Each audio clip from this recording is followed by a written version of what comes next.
New Orleans isn't a violent place. The people in New Orleans are violent.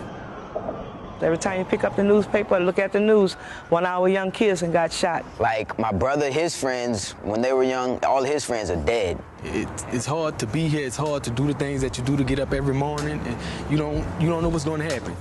Are you scared for your other children? All the time. I live in New Orleans. All the time.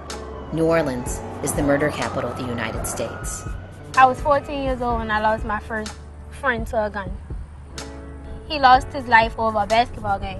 Every time a black kid get killed, that kid has 20 or 30 other friends that love them dearly.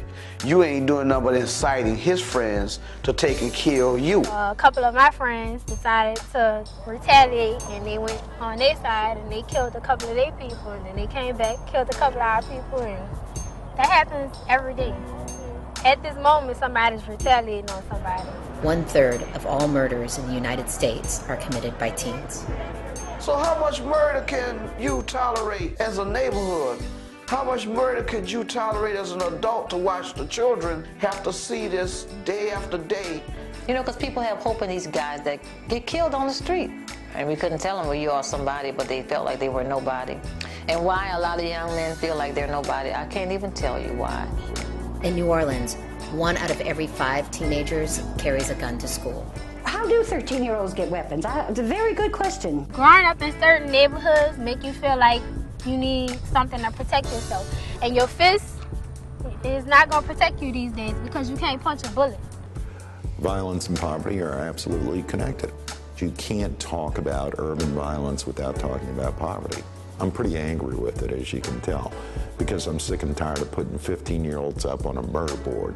Louisiana spends less than $5,000 on a child's education and recreation, but more than $125,000 will be spent on his incarceration. In the long run, you get less education, so you're less likely to be more successful as other children. So you're already in a deprived state. We're bleeding ourselves dry by doing a patchwork of little bits and pieces of programs right now. No matter the circumstances, no matter the policymakers, the ones who won't teach our kids how to read in school, no matter that, before us is a choice. We are passionate about our community, and we are not going to stop doing what we're doing just because we don't have capital. All of them are good, honest kids. They really just trying to find their way through just the New Orleans life. And that's normally, for an average kid, that's real hard. And I feel like I'm just torn in the middle. I want to stay here, but I don't want to stay here because I don't want to die. Mama's in black suits. Burying you in the ground. I won't be like that. I should be burying her from old age or something like that. Not from no bullet. And I am tired of people having children and hoping that they make it. Our children are supposed to make it. Don't help me when my boy's dead. I don't want your help. Don't come to my house with your potato salad and your words of condolences.